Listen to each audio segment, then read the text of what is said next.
And welcome. We shall wait for another few seconds with our webinar, but for those of you who are already with us, welcome for our short webinar, which we have organized today. My name is Nenad Filipovic. I'm the Director of Executive Education at the school. We have planned this event for about 1 hour. I will introduce the colleagues who will be actually taking the active part in the webinar in a moment. What I would like to ask you, we will ask you to, if you have any questions, please feel free to put them in the Q&A session. So if you move your mouse in the bottom area of the screen, you will see the Q&A and you can put any questions you wish. So we will try to answer as many questions as possible already during the webinar.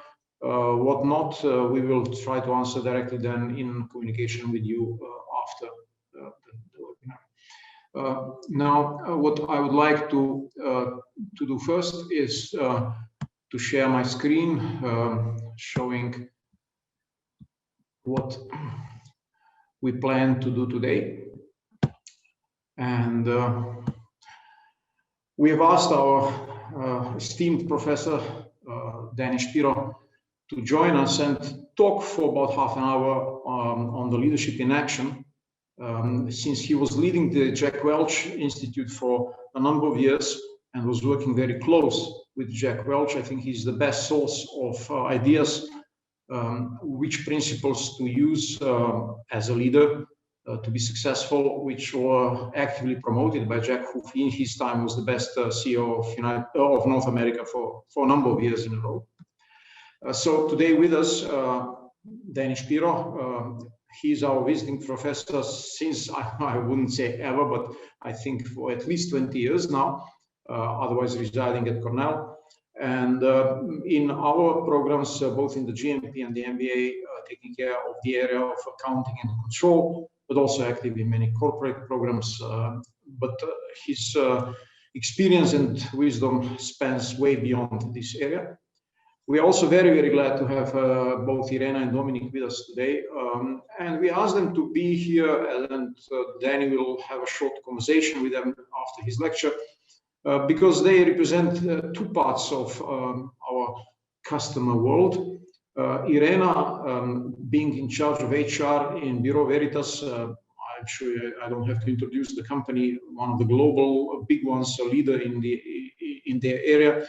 But Irena is also part of the team that sends to us a number of participants, in particular to the GMP program for all these years in the recent times. And so she is representative of the thinking, why would companies send people to us? And she herself was, of course, our participant in our programs.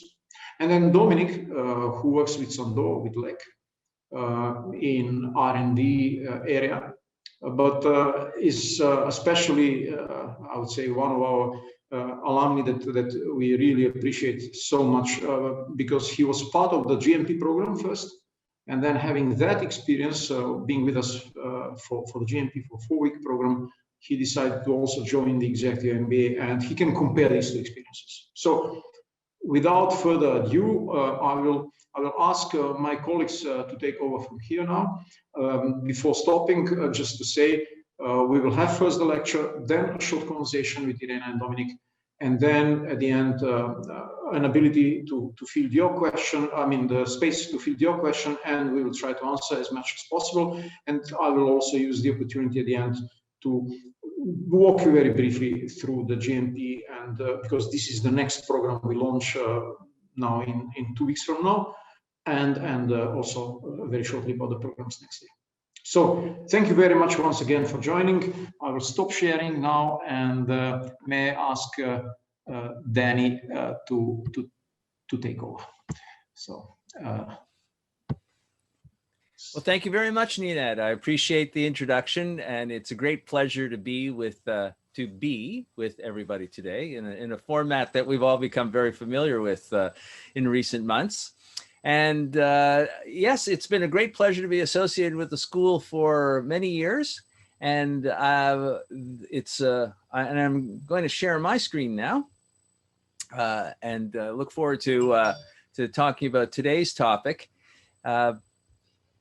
The topic is something that's near and dear to many people's hearts, is leadership, and it's obviously a very popular topic for business schools to examine. As Nina had mentioned, I've been involved with IDC Bled School of Management actually a little over 20 years, since the late 1990s, and I've had a chance to teach a number of programs. And both Irina and Dominic have had a chance to be students in my courses, which is wonderful. And a few years ago, actually, between about 2012 and 2015, I was the dean at the Jack Welch Management Institute, based in Virginia in the United States. And you know that there's often names associated with business schools, and sometimes those names are because those people were famous or they were benefactors. Well, in the case of the Jack Welch Management Institute, this was because Jack was it was a school founded by him in partnership with Strayer University in the United States, but it was something that was very close to his heart, and he was actively involved in making sure the programs, we could have his voice in the program. So I did have a chance to work very closely with Jack for several years, and it was an absolute thrill. As Nina had mentioned, Jack was actually he was recognized as the manager of the century when he retired from General Electric in 2001 for the 20th century by Fortune magazine. And certainly he had accumulated a great deal of knowledge and insight over the year, and he managed.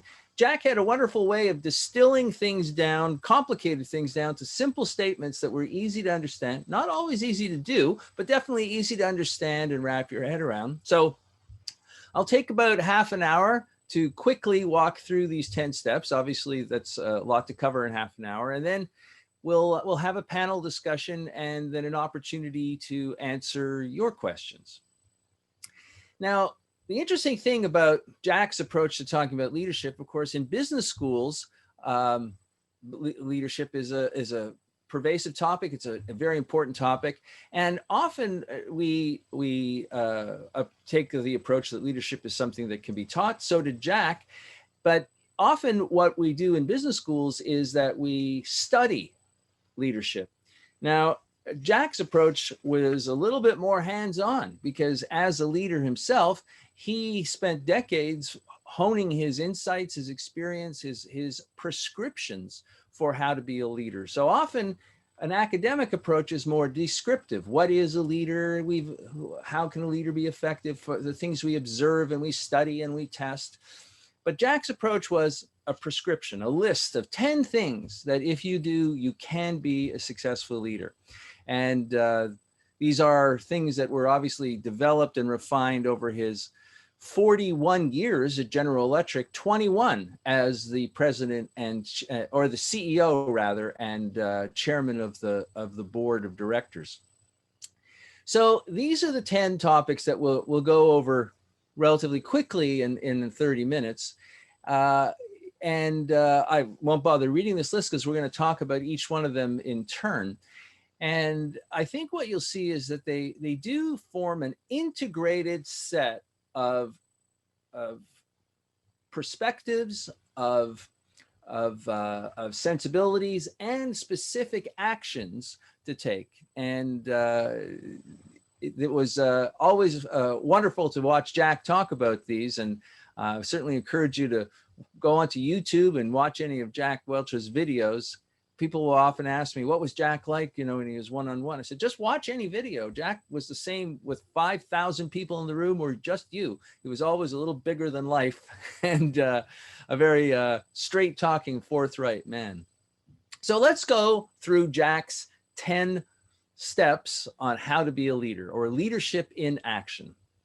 Now, the first one of these is what he called the leadership mindset. And to sum that up, again, in the way Jack would approach things as being very, trying to find short statements that really made the point, What he said about the leadership mindset is that it's not about you anymore. When you find yourself in a early part of your career, what are the things that can help advance you? Well, education, skills, credentials are critical. That's the role of business schools. And perhaps the very first promotion, or maybe the second promotion that someone would get in their career, would be thanks to expertise, that you know something more or more comprehensively or more expert than the people that you're leading in that team. But the you having some expertise, a technical focused expertise beyond the people you're leading, is only really characteristic of early career advancement.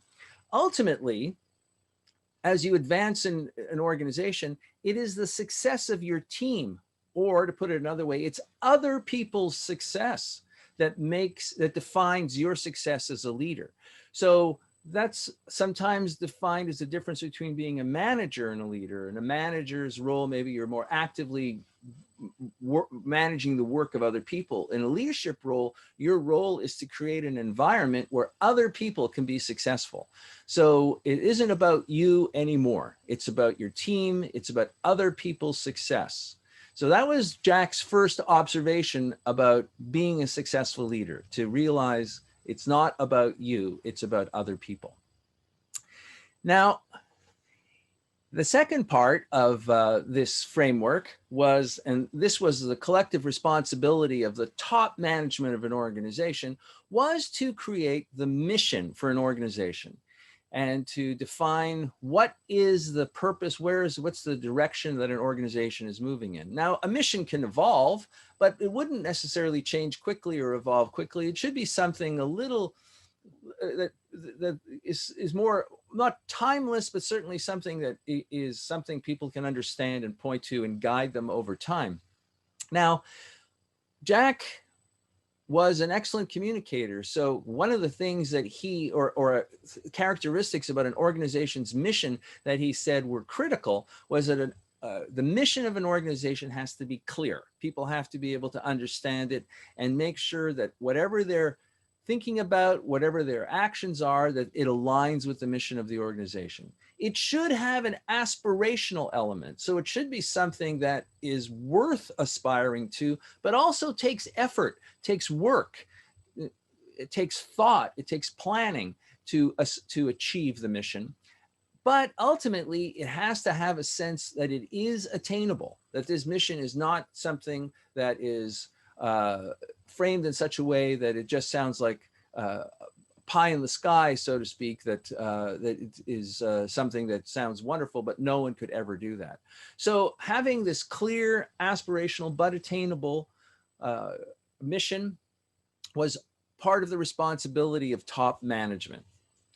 Now, the next part of the framework as the responsibility for a leader was to specify the values of the organization. Now, interestingly, when we talk about values, Jack was very, very clear in what he meant by values. Now, often when you look at the value statement of an organization, what you will see are admirable, appropriate, certainly the things you can't argue with, but they're often what are called hygiene factors. Now, a hygiene factor is something that you only notice when it's missing.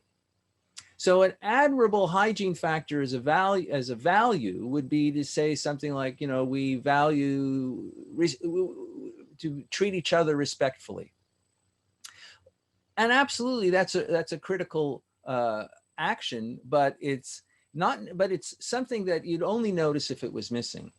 What Jack focused on as a definition for a value is a behavior that was necessary to achieve the mission of the organization.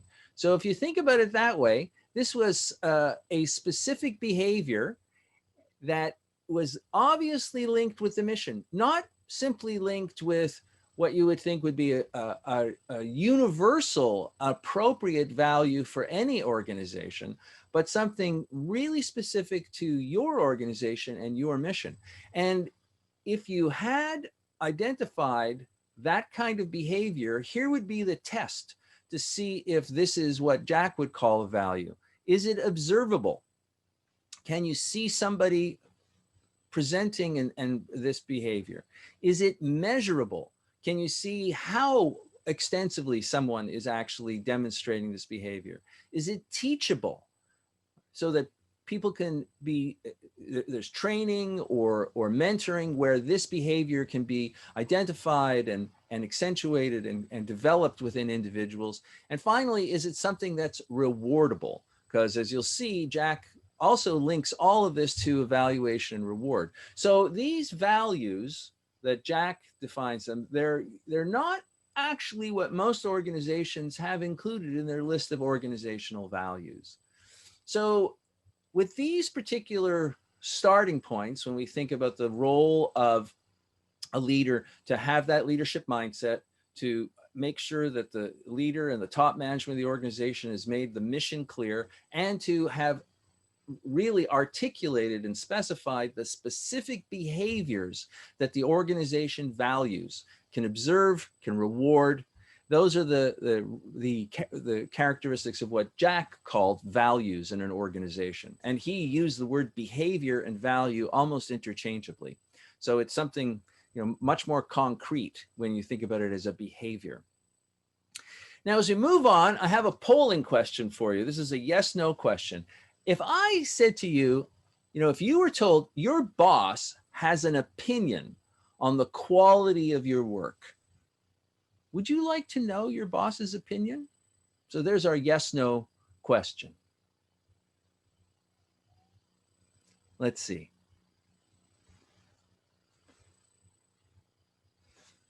I'm going to take a look at, I have to put this on. Okay, we have 3 people who don't want to know what their boss is saying, thinks about them. We have 130 people who do want to know what their boss thinks about them. So that's our split. Yeah, so thanks for sharing the poll results. So there's our split. We have 97% of people said they would like to know what their boss thinks about them. So I assume we're back on showing the slide here. Whoops. Well, this brings us to point number 4, evaluation and feedback. Now, I didn't say when I asked that polling question that your boss had a great opinion of your work or had a critical opinion of your work. I just said your boss had an opinion of your work, and 97% of people wanted to know, regardless of whether it was good news or bad news. Well, when you think about evaluation and feedback, often what organizations do is they save the opportunity for providing evaluation feedback to some annual review where you're saving up a lot of comments over the whole year. And on an individual basis, what a lot of us are reluctant to do is to share, well, let's be frank, to share negative feedback to someone on our team who reports to us. And sometimes we just build up frustrations, and then maybe some critical event happens where we suddenly dump a lot of negative information on somebody's lap, and they're a bit surprised because they haven't been told that there was a problem with them. So if 97% of you would like to know your boss's opinion, regardless of whether it was good news or bad news, that means 97% of the people who report to you want that news as well. And if you've ever been reluctant, cautious, concerned, nervous, providing feedback to someone on your team, remember, 97% of people want that information. Now, the way to make this happen more frequently, as Jack would say, is think about every single meeting you have with someone on your team as an opportunity for evaluation and feedback. So this isn't something that should be stored up for one event a year, right? This should be something that you're constantly giving people feedback on. And in an integrated way, you should be giving them feedback on concrete, responsibilities and also feedback on those values or behaviors that the organization has established and observed and can reward people on. You know, Jack would often say that, you know, what you should do every meeting is just take a piece of paper, you know, put a list on it and put the paper in half, say, here are the things I think that you're doing great. Here are some things that I think you need to pay some attention to that you could do better. Just something like that every time you meet with someone to take away the tension and nervousness about providing people with negative feedback. So every meeting is an opportunity for evaluation and feedback on someone's performance. Now, when you think about performance and values, when we think about this, we really have sort of this 2x2 matrix. A classic way to present things in business schools, a 2x2 matrix. On the horizontal axis here, we have somebody's performance. And on the left, it's obviously a low performer. On the right, it's a high performer. But then on the vertical axis, we have the adherence to the values of the organization. And remember, we're talking about these observable, measurable, rewardable activities. Now, if somebody's in the top right quadrant, a high performer, high compliance with values, obviously these are the people you want to keep, you want to develop, you want to make sure that they continue to contribute in your organization because they're the ones that are making great contributions. Now, if somebody's in the bottom left, that they are low performers and low compliance, well, you should give those people clear feedback that that's where they are and a relatively short time period to turn things around. But you shouldn't leave those people in place very long. As Jack would point out, it demoralizes everybody else in the organization if people who are in that bottom left-hand quadrant are allowed to stay. Now, the other two quadrants are a little bit more interesting. So if you think about someone who's really demonstrating great compliance with, this would be the top left, type 3, great compliance with the organization's values, which is something very important, but they're not currently meeting the performance expectations that you would have, then there's an opportunity to give somebody some clear feedback, ask them what resources, what training, what development they need, because and give them another chance to try and improve their performance, because demonstrating compliance with those values is the foundation of future performance. But Jack would point out that probably the trickiest, the one that really tests you as a leader for when it comes to the people on your team are those who fall in the bottom right corner. So these are people who meet their performance expectations, but they are not consistent with the values of the organization. They might actually be the toxic characters that, you know, we don't want to ever have meetings with, or you don't like talking to them, but they keep meeting their performance expectations. Now, an easy thing to do, but not a demonstration of successful leadership, is just to ignore their behavior and let them stay in place because of their performance meeting goals. But that's the wrong thing to do. What Jack would suggest is, A, they have to understand that they're not adhering to the values of the organization, and they have to be told that that's not something that will be tolerated. Either they change their behavior or they're going. So Jack was very, very clear that that was a corner that had to be focused on by someone who is a successful leader. Now, as you can think about that kind of evaluation and feedback, what is also critical in Jack's framework is candor, to be honest. Now, that doesn't mean to be rude or it doesn't mean to be cruel, but it does mean to be honest and give people the honest feedback that they deserve.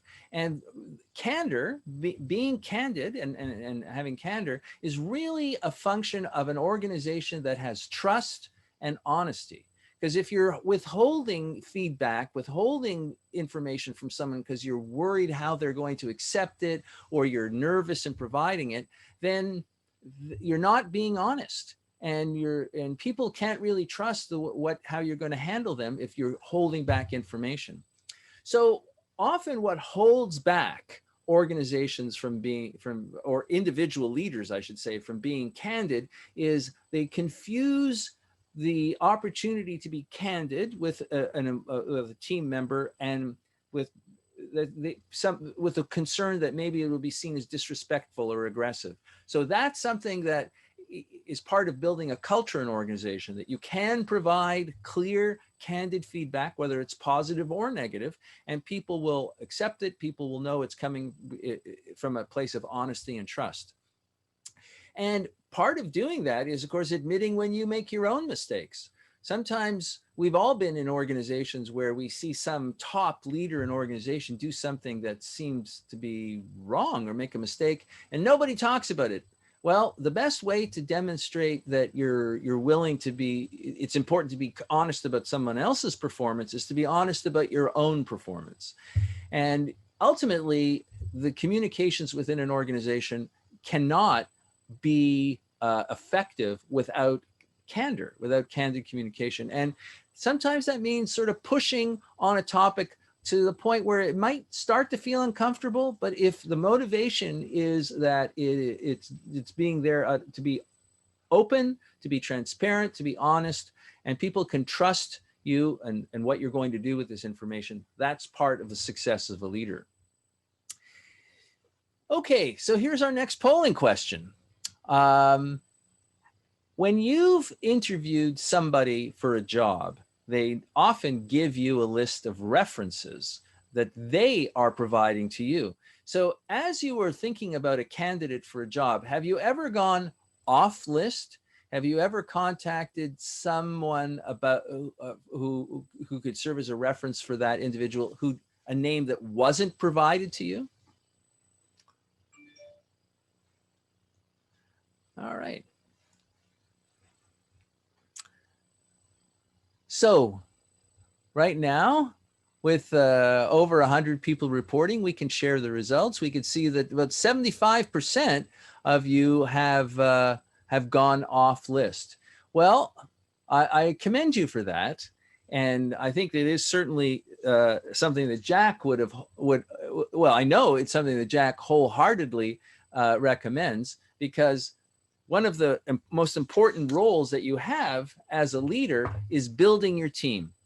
As Jack loved to use sports analogies, and he would basically say the team with the best players wins. And what does a team manager in sports constantly do? Constantly looking for great players. It never stops. It's always about the people on your team. And you're always looking to upgrade the team and hire the best people. Now, when you think about the criteria for hiring someone, you have to make sure that it isn't simply a question of expertise, but their ability to demonstrate the behaviors or values that you've established as a leader. So you have to think about that as part of what you're probing, part of what you're investigating. There's certainly different opportunities if you're thinking about promoting an internal candidate, somebody who's known in the organization, versus an external candidate. Now, collecting information about internal candidates may be a little simpler, but collecting information and going off list as an example for external candidates is critical. When I was being interviewed to be the dean of the Jack Welch Management Institute, we were very close to the end of that process. At that time, my role before I joined the Jack Welch Management Institute, I was the Associate Dean for Executive Education at the business school at Cornell University. And I got a call from the search consultant that Jack wanted to speak to a former president of Cornell University about me. And I said to the consultant, but that former president retired before I even joined Cornell. He doesn't know me. And the search consultant said, yeah, Jack knows that, but this former president used to be on the board of General Electric, so Jack knows him. He knows Cornell. He wants to talk to him about you. Now, you can say no, but if you say no, this is the end of the process. We're not going to consider you for this role. So Jack wanted to go off list with my permission. And I knew what would happen was that this former president would get the call from Jack. He'd never known me. So the former president would call the dean of the school, the person to whom I reported. So I said to the search consultant, give me 1 hour. and then Jack can make his call. And in that hour, I went up to see the dean, and like a really successful and professional leader himself, when the dean heard that I was a candidate for the deanship of the Jack Welch Management Institute, his first response was, "How can I help?" So I've been fortunate to have some great mentors and some great leaders that I've reported to over the years. But it also demonstrates that Jack wasn't kidding around. If you really want to make a decision about building your team, a critical decision that you as a leader responsible for, you have to do your homework. And one of the he would often say that hiring people is the toughest thing you do as a leader. And I'll quote him a little anecdote. He'd say, when he was just starting out as a manager at General Electric, he said, "I got it right only about half the time when I hired people. And then 40 years later, I got it right about 2/3 of the time." That's how hard it is. So you can never do enough work to verify a candidate. And part of what you should be doing in building a great team is thinking about your replacement, even if you have no plans to go, right? Who on your team could step into your shoes? That's how you would think about developing people. And of course, what happens if you make a hiring mistake? How long are you willing to live with that and before you fix it? Very short. You should be willing to fix those things very quickly.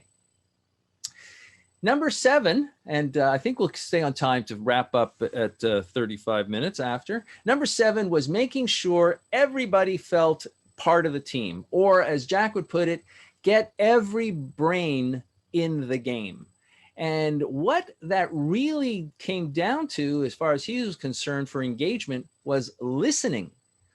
That most leaders don't do enough listening. And that was a critical part of making people feel engaged. Now, when he's talked about listening, what the result was is that people felt that their voice was heard, and it gave them some dignity in the organization, that they were listened to. That doesn't mean everybody's opinion is something that you have to act upon, but you have to listen to it.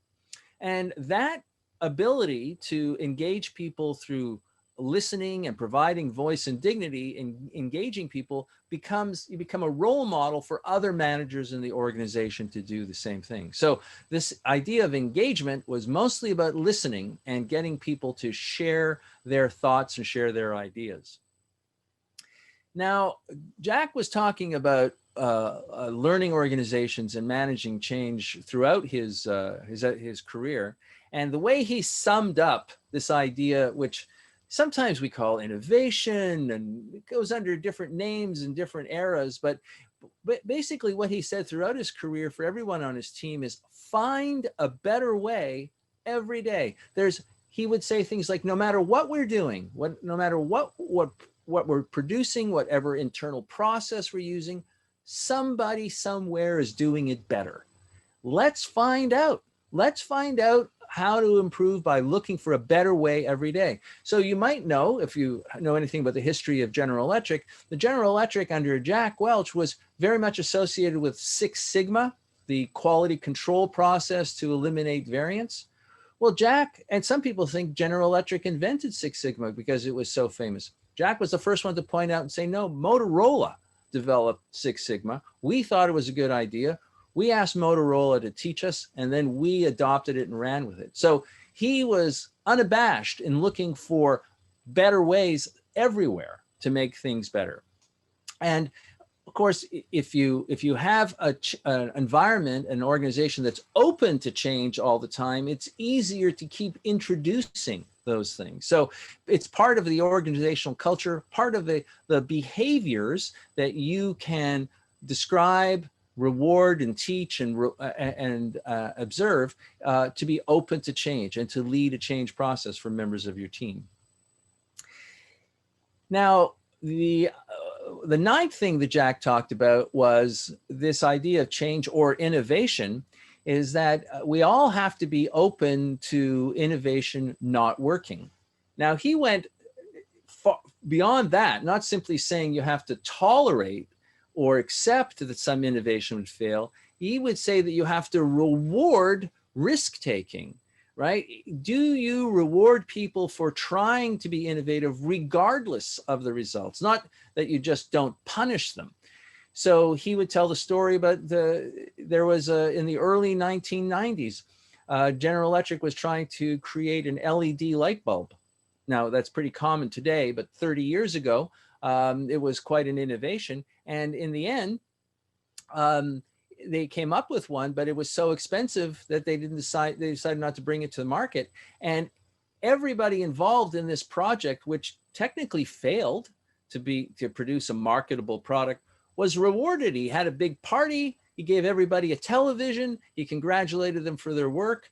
So it isn't simply not punishing people when risk doesn't work out. It's actually rewarding risk-taking behavior to really spur innovation. Because the first time anybody in an organization who tries something and it doesn't work is punished or criticized, that's the last time anybody is going to try something new. So you can shoot yourself in the foot, so to speak, if you don't handle this correctly.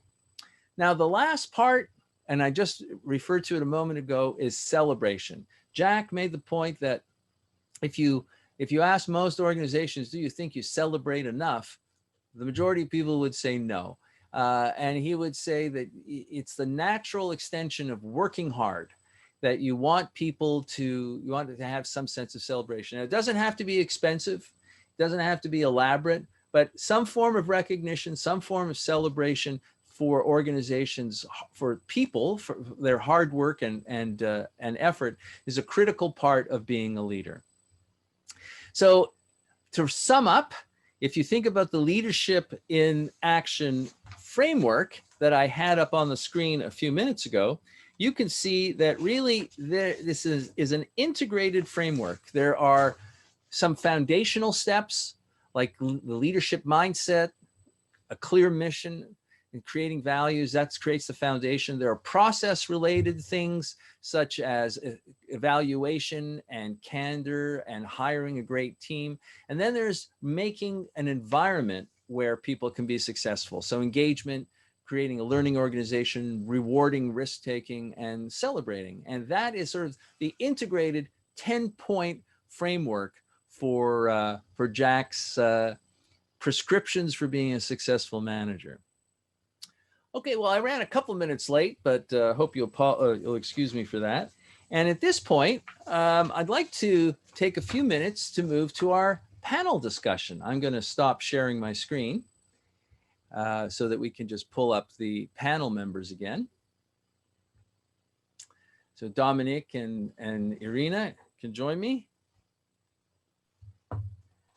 Hello.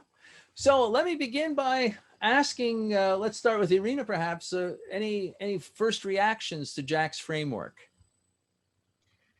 Well, Jack's framework is certainly, hello and good afternoon to everybody. Good afternoon, good morning, since I don't know where you are from. Jack's frame is something that we are actually trying to apply in our everyday work, basically every day, with more or less of success, but still we're struggling, we're trying. And one of the, let's say, ways that we take, when we try to learn how to actually do that at the best possible level, is also visiting some of the courses at Welch, and also, sending our colleagues to attend the courses and the different programs that this school offers, simply to get this full insights and complete picture of how different things relate and how important they are in this relation, to be able to at least, kick off certain, let's say, processes of changes. Mm-hmm. Okay. Well, it's wonderful to hear that these are things that you're working on. Yes, Dominic, yes, thank you. Dominic, what's your reaction to Jack's framework?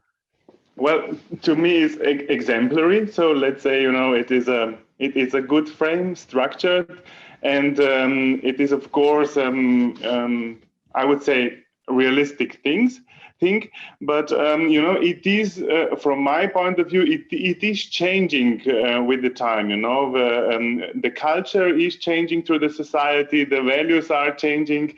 It's also a bit cultural dependent. For instance, in Slovene culture, for example, it was quite hard, at least, you know, I experienced it quite hard to get a feedback or to give feedback to people. So very, you know, culturally very hard thing to implement into the people who are working together. And then also celebration is another thing. You know, people are used to working hard, but then you often forget to celebrate things. And maybe the last example I would expose is this risk taking. You know, I'm coming from pharmaceutical industry, which is very risk averse industry. Everything has to be 100% proof. But then when you face the competition, you need to be competitive. Of course, you need to take risks. And again, it is quite hard to implement then this into the culture of solid industrial structure, very risk averse, to really make a smart risk taking. So it's good examples, but not very straightforward to be really implemented in everyday work. Well, that was something I would find myself sharing that observation often when I was at the Jack Welch Management Institute, that, you know, Jack's ability to just get a very simple statement to highlight these steps was excellent, like find a better way every day or get every brain in the game. These were things that you could remember, you know, but to do it, that was the tricky part. You know? Yeah. It's interesting, you know, why I had the polling question about, would you like to know what your boss thinks about you? And no matter where I am in the world, when I ask that question, 97% of people say yes. And yet, even though we believe we're open to receiving any form of feedback, we still find it very difficult to provide that kind of feedback. And there could certainly be cultural differences, culture at a national level, culture at an organizational level. But in the end, that 97% figure is what you have to keep hold of. People want to know. Right? So part of the process, as Jack would point out, is to de-escalate the drama of feedback and make every meeting you have with someone an opportunity for some feedback. So that was part of it. So let me come back to Irina and ask, you were talking about training and working with the school. And so we think about leadership and excellence in leadership and execution. Was there some specific experience that you had, or that you've sent your colleagues to the school, that you think really was well aligned with developing those leadership skills? Well, I would put it like this. I live in Slovenia. So for me, you know, going to Bled is kind of a natural choice. So it was me, and before and after me, there were other colleagues. And, you know, the good experience from Bled is, you know, just the voice that started, you know, traveling around Europe. You know, then also my colleagues from other countries decided to take a chance. So, and we brought people from the Netherlands, from Spain, from Poland, from Czech Republic, from southern part of Europe, like Romania and Bulgaria. So basically, I think that the coverage of participants from Europe now is quite wide. I mean, people coming from Bureau Veritas as a global company.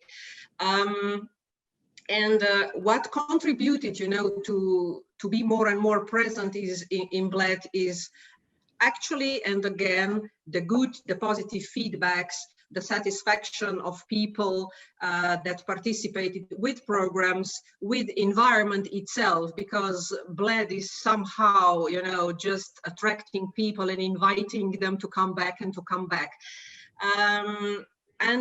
This is one part, and the other part is that the practical knowledge, so the new knowledge that people learned studying different business cases, so actual situations, and then comparing, for instance, what they learned to what situations in our different entities were, you know, and actually doing the steps forward in many fields.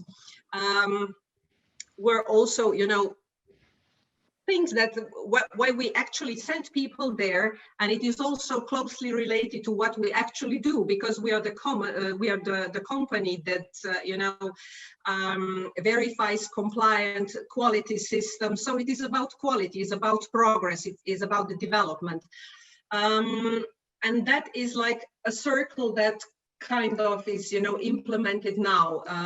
That's why we are coming, we continue coming back to Bled. I hope I replied. Oh, well, that's great. I appreciate that answer. You know, Dominic, I want to ask you a related question, but maybe move it from an organizational level to a personal level. Yeah. You know, given that you've been, you're a graduate of both the general management program and the MBA program, maybe you could reflect on how those two programs contributed to your own insights and ultimately your own success in your career. Okay, good.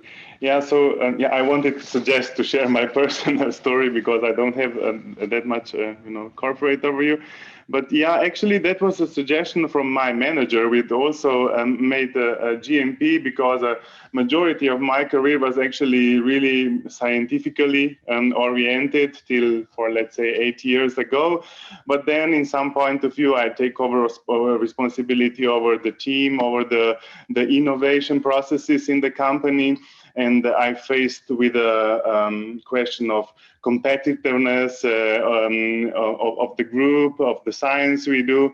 So in one point, it was not only a good science I need to care about, but was also about the team, about the presentations, about the also operational excellence. And yeah, my manager suggested she also made a GMP program at IDC.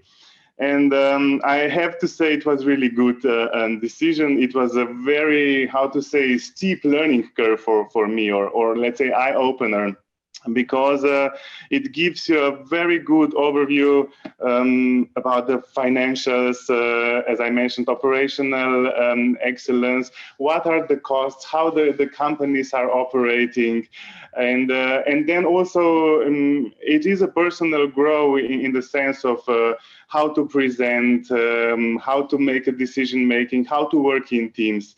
So I would say a GMP program was a steep learning curve for me, but also triggered then to later on continue into an MBA, which I would say is, if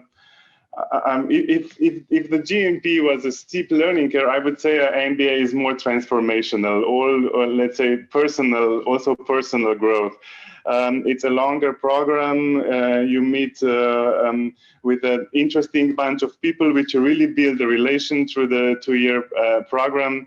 And yeah, I would say it's really, it broaden your, how to say, how things are working, and you actually grab this can-do mentality after, I would say, MBA. So I'm actually, yeah, very happy that I made a decision to make both, and it also reflects in my professional way, because I'm now, beside of my development, which I still am heading part of the development, I'm working into business development and licensing. So I'm evaluating external companies, external opportunities, make scientific decisions, but also business decisions. And MBA definitely helped me to gain knowledge on this field. Well, that's great. Well, I appreciate that. So we're wrapping up the panel discussion. I'm about to hand things back over to Ninad, but I I think that, you know, what your responses, both Irina and Dominic, really highlight is that there are certainly skills and insights to be a leader that are sort of evolutionary in somebody's position. We typically, all of us, start with some technical skills in a very functional area. Most people don't know, but you know, Jack actually had a PhD in chemical engineering.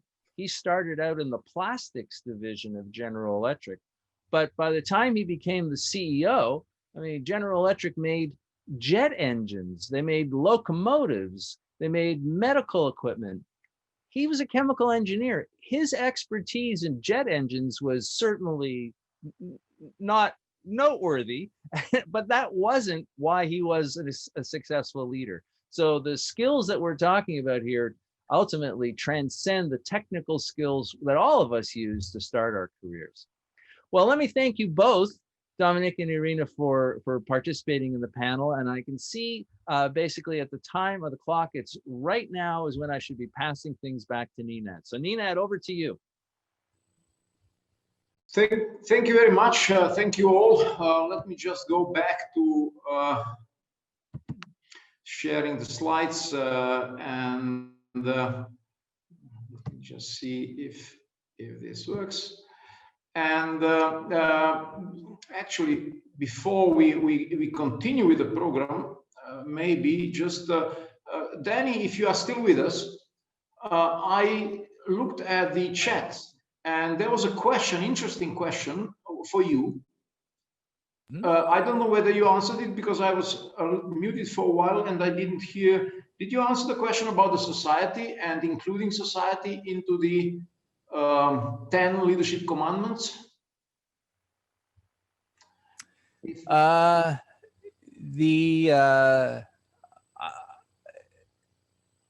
Let's see, I don't.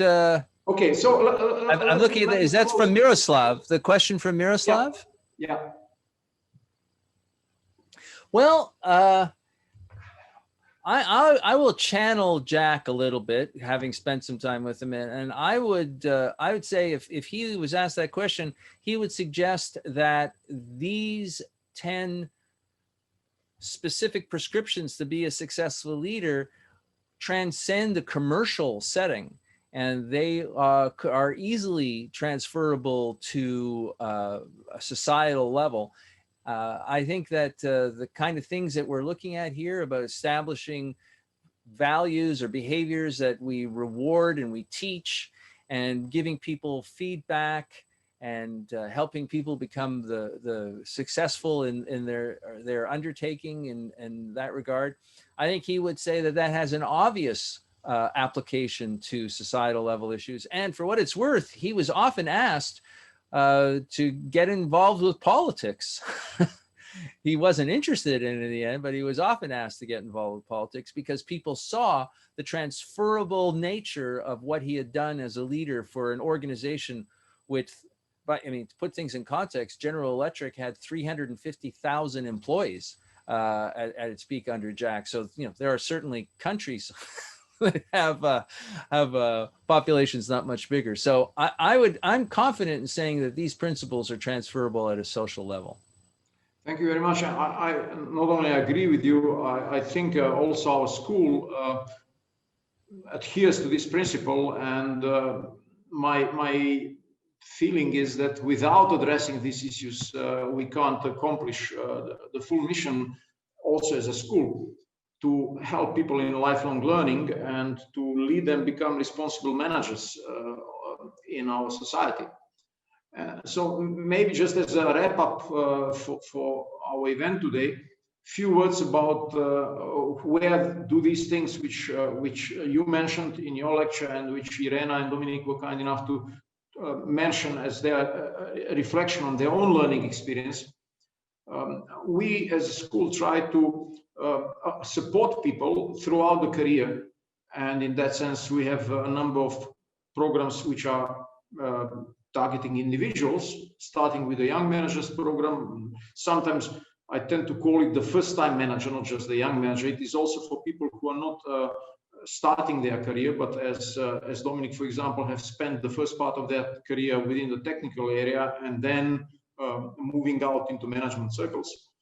General management program, which is in the focus of our discussion today, and with executive MBA coming next to it. Okay. Now, if I focus on the GMP, which as said will start soon, so I would like to present it very briefly in the next couple of minutes before we leave.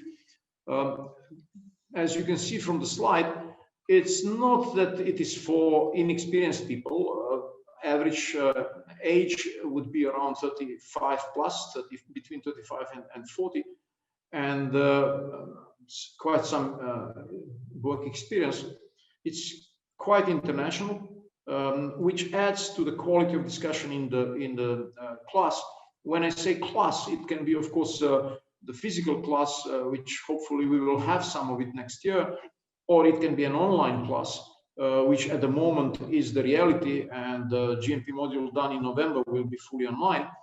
Okay, but what the school has managed, what we did, was to transform all our programs into the hybrid format, so we can do them either fully online, fully face-to-face, or in a combination of, given the pandemic situation here in the region and in Slovenia in particular. So inviting people of that profile into the program and having them allows for meaningful discussions in a number of areas. And we also have designed the program in such a way that busy people can attend it. So the next module starts now in November for 2 weeks. And then people can join the program either in autumn module or in spring module. So one can start in any of the two. The program is designed in such a way that it is not critical that it has to be started with one module or the other. And the autumn module will cover a number of topics. I'll go through them in a moment.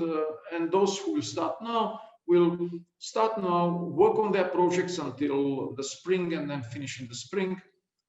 As said, we know now that in November we start with full online, and then we will see how it will develop for the next year. Courses, the first 4, which you can see on the screen: developing competitive advantage, leading people, measuring organizational performance. This is the one which Danny is so kind to teach in all these years, and customers and markets. These are the part of the spring module. Each of them takes 3 days, so altogether 2 weeks. Okay. And as you can see, within these 3 days, we have the opportunity to go a little bit more in depth in these areas. But the whole idea is that although these are the specific areas of the business, strategy, people, finance, and customers and markets, the market side, they allow us to do 2 things. One is to raise everybody present, all the participants, to a certain level of understanding of these topics, which is necessary, looking at the company from the holistic perspective, looking at the company from senior management perspective. Okay? So knowing about certain functional areas which people might not have been familiar with through their past career or education. But then at the same time, the second part of it is really helping people to understand how these things fit together. How discussion about finance cannot be divided from discussion about strategy, how strategy requires very strong support in understanding the markets, and all of that, of course, it has to result in people-oriented action and requires understanding leading people and so on. The second part of the list is the content of the autumn module, which has a couple of things in it. Decision making actually will be the first in November, and then effective communications and integrative approach to business, where we actually really use 3 professors: professor of finance, professor of leadership, and professor of strategy, to work together with the participants to really bring everything together, to show how these things interact with each other, and also with the final exercise, which is a holistic type of one, show why business is not about individual compartments, but it has to be looked at holistically. And of course, towards the end, leading change is an important thing, because by the end of the day, nothing happens in the organization unless we convert it into action through projects, and unless we bring new things to the organization in the form of organizational change. Arts and leadership is a continuous topic for us. We use arts to bring people closer to the more substantial thinking about leadership. This will not be the only thing. We'll have a couple of short programs this autumn still, in November: disruptive change, communication skills, and so on. I will not go into boring you with the details, but if you're interested for any of these topics, just get in touch with us or look at our website. And of course, the Executive MBA, something which Dominic was talking more about. For whoever wants a more profound, deeper experience, transformational experience, as he called it, welcome to the MBA program that starts next February. Okay. We will do some new programs. Every year we have a standard offering, including DBA, MBA, and so on. But we will also start with some new programs next year, which we didn't have yet on our agenda in the past years. So we are refreshing the school as everybody else. We are learning from the pandemics, and we are coming with new topics. Okay. And at the end, I think, yes, what you heard, I think it is joining us for a program like GMP or MBA. It is a life-changing experience. I think you would be exposed to advanced thinking in particular areas. You will gain new network. And the whole learning process is very much different from standard ones, which are ex cathedra, which are university type of education. We are education for practice. Our motto is that whatever you learn today, you should be able to apply tomorrow. And we also do it in a way which is based on experience, even when online, and which allows people to not only learn things in terms of knowledge, but also recheck their attitudes and values. Thank you very much. And in case you would be interested in one of these programs in the next months, please feel free to contact our colleagues from sales area, Albina, who is in charge of the GMP program, and Sandra, who is generally supporting all the admissions to the school. So once again, thanks to Irena, Dominic, and of course, most of all to Danny for being with us during this session. And I would like to thank you all for being with us. And I do hope to see you again soon, either in person or online. Both works in one of our programs. Thank you, Danny. Thank you, Dominic. Bye. Bye-bye. Bye. Thank you. Bye. Bye. Thank you.